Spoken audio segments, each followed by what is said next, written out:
Oh, hey, welcome into Cardboard Brewing Company. I see you're looking to make a mana base for your deck, but you want some great lands on a budget. Well, lands that tap for multiple colors can get really expensive really fast, but I've got a handful of options that won't break the bank. Check them out. All right, let's start with an honorable mention. This card is called Mirrodin's Core. It's a land that taps for colorless. It also taps to put a charge counter on Mirrodin's Core. And you could tap Mirrodin's Core to remove a charge counter from it and add 1 mana of any color to your mana pool. I like this land because it can tap for any color firstly, but it's slow to do it, unfortunately. But in the decks where you're running more instant speed or control style decks, Mirrodin's Core can end up paying off pretty big.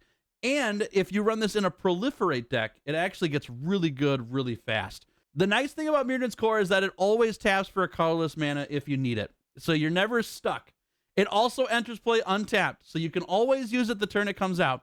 But if you have turns where you're not needing that extra colorless mana, you could tap this to put a charge counter out so that next turn you're powered up to use it for any color. And finding lands that tap for any color that also won't break your bank is pretty nice. It's not the best land out there. That's why it's an honorable mention. It's a little slow when you need colored mana. But in the right deck, Mirrodin's Core can make a big dent in the colored mana needed style of lands. And control decks, like I said, they're going to make good use of this card, so give it a shot. My first pick of lands that tap for multiple colors, though, is Exotic Orchard. Exotic Orchard says tap to add mana to your mana pool of any color that a land an opponent controls could produce, which means that it's a little risky early on. If you're player 1 and you're playing Exotic Orchard on turn 1, this land taps for nothing because no other players have lands in play. So it's a really bad early gameplay. And even like on turn 2, it's risky because unless you're playing against decks that have the same colors as you, you're not going to tap the land for the colors that you want. But more often than not, probably in 90% of Commander games you play, somebody's playing a land that reads, this land taps for any color.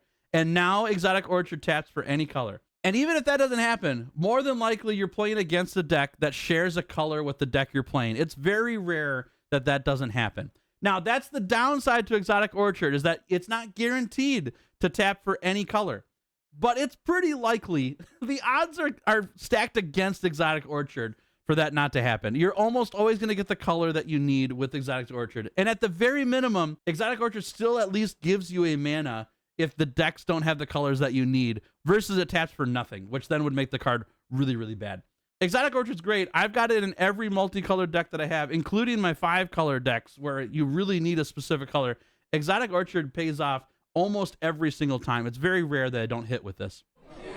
Next, I've got 2 lands that are literally the same text on the land, but different titles. So you can run both of them, but they do the same thing. Holdout Settlement and Survivor's Encampment.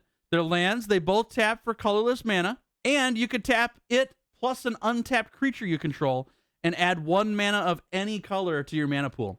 This land is another land like Exotic Orchard, where early on it's not that great, but it still taps for colorless at least, so you get some mana out of it. But in any deck that's running creatures, this card can get value in the moments that you need that any colored mana. I run this in 5-color decks as well as 2-color decks. It's nice for that pinch moment where it's like, man, I just need 1 more blue mana. It's okay, I'll just tap my sad robot for it. You know, stuff like that. The random cases where you've got a random token sitting there that you would love to be able to tap it for a mana. Holdout Settlement does that on a land. And if you don't need that extra colored mana, you can always tap it for a colorless. That's pretty nice. Exotic Orchard, Holdout Settlement, and Survivor's Encampment are all very similar in my book. They're lands that tap for any color, which is great. Sometimes they don't hit, and so it can be hard there. But the benefit you get for all of that is that financially, they're really, really cheap. You're looking at paying like 10 to 20 cents for these cards, which I know the prices fluctuate, but there's almost no way these cards go up in price. They're well printed. They're all over the place. You can find them everywhere. And for decks that are running 2 or more colors, you need lands that tap for multiple colors. These are probably your best bet at the lower cost end of the spectrum for lands.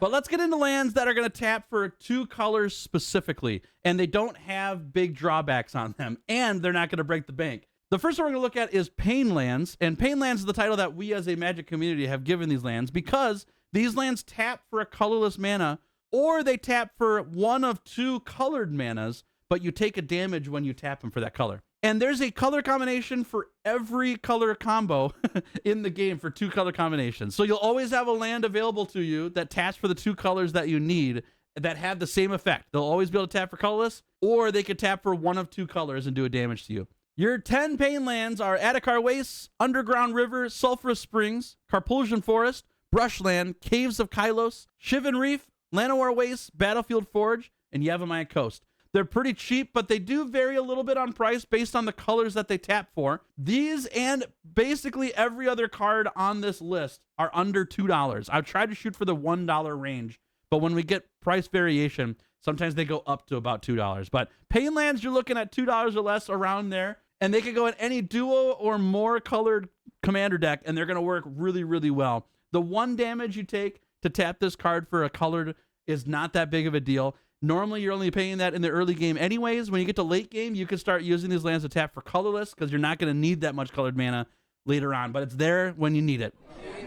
Another set of lands that I would look at are the fast lands. Fast lands are cards similar to Seachrome Coast. They all have the same ability here. They're going to tap for one of two colors, but they have the text on there that says that it enters the battlefield tapped unless you control two or fewer other lands. So at their worst, they're coming into play tapped after turn 3, which, you know, is most of the commander game. So unfortunately, most of the game, these are coming into play tapped. But when you're looking to mulligan your hand and you're not sure if you should keep a hand or not, this land is great in your opening hand because it's going to come into play untapped. It's going to give you the colors that you need to do what you need to do. And later on in the game, when you don't want this card to enter tapped, a lot of times you can just play a different land. We've got multiple lands in our hand lots of times during the game, and we're pitching cards to the graveyard. This is an easy card to put in the graveyard when you're on turn 4 or 5, and you've got a different land to play.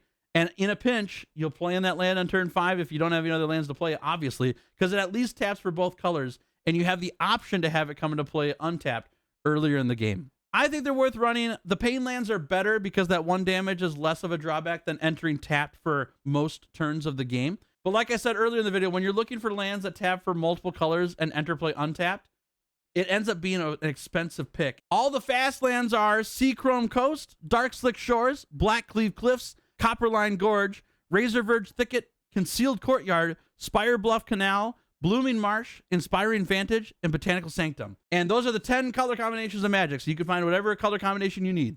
I think these cards are more valuable than it may feel like out the gate. It feels like that them entering tapped after turn 3 isn't a good thing, but you're rarely getting it anyways, and you can always pitch them to other lands, and the times that you need that untapped mana is usually on turns 1 through 3. And so turn 3 is like the worst spot for it. After that, you're probably not even playing it anyways.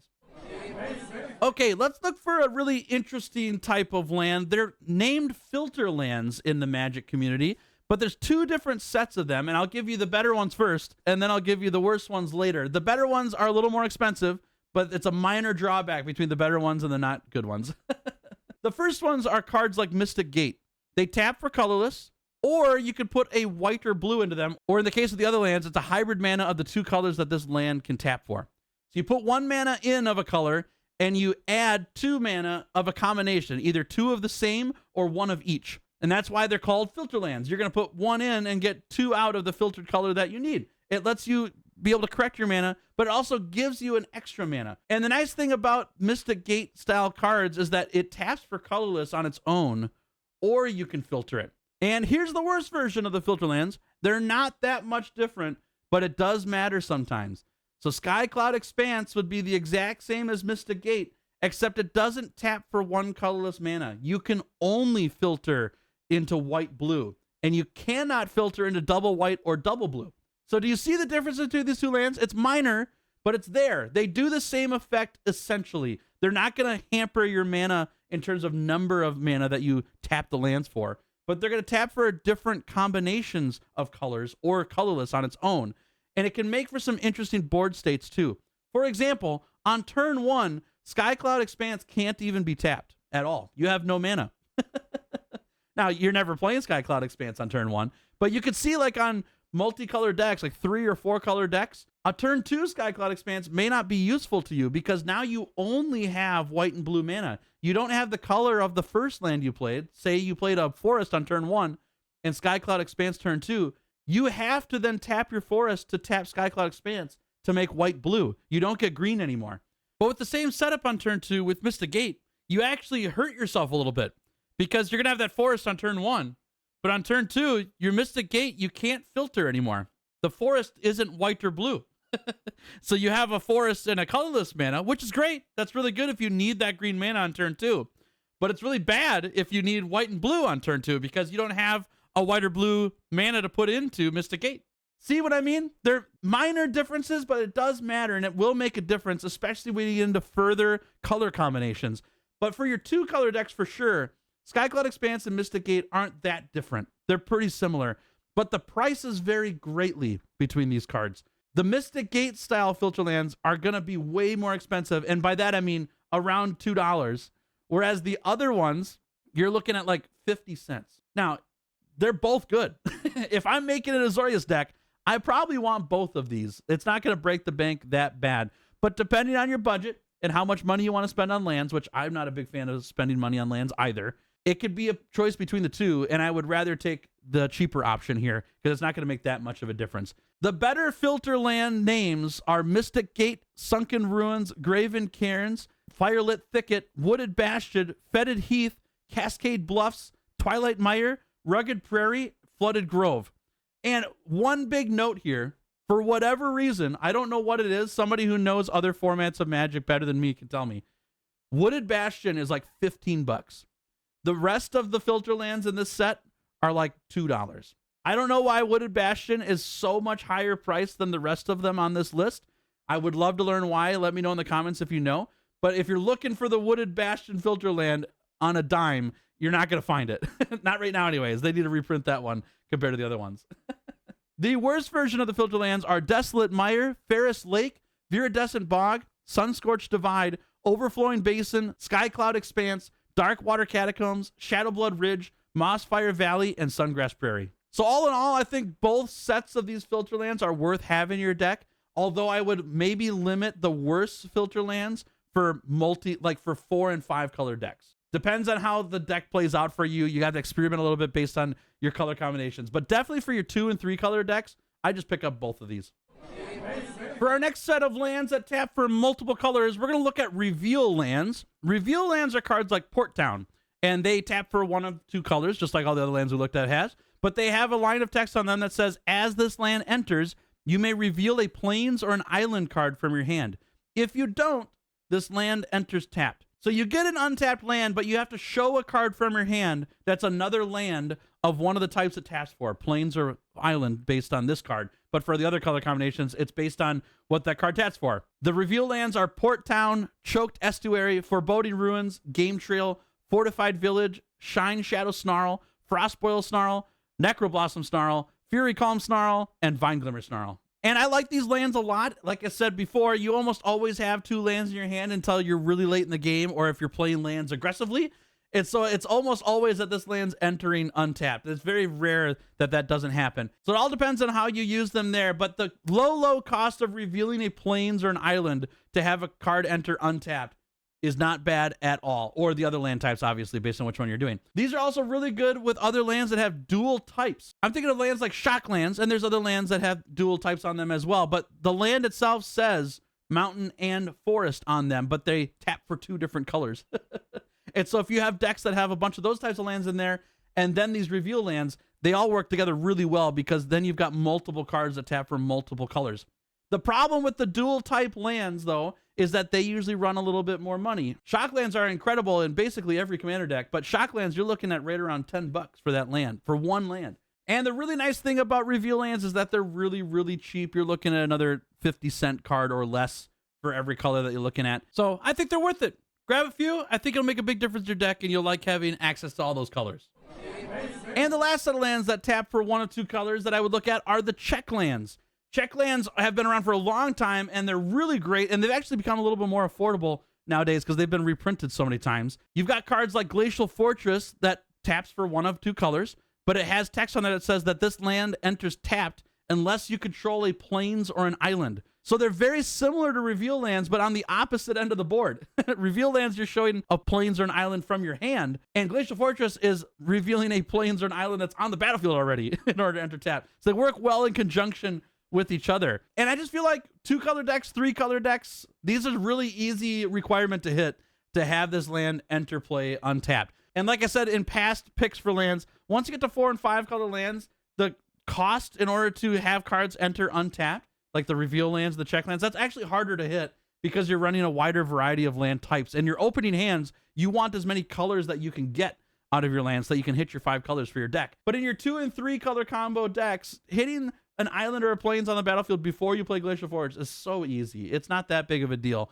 I don't even remember the last time I played a check land where it came into play tapped, unless it was a turn 1 play that I didn't have a turn 1 thing to tap the land for, and so I just played it to have it out there. So grab yourself some check lands. The names of the check lands are Glacial Fortress, Drowned Catacomb, Dragon Skull Summit, Rootbound Crag, Sun Petal Grove, Isolated Chapel, Sulphur Falls, Woodland Cemetery, Clifftop Retreat, and Hinterland Harbor.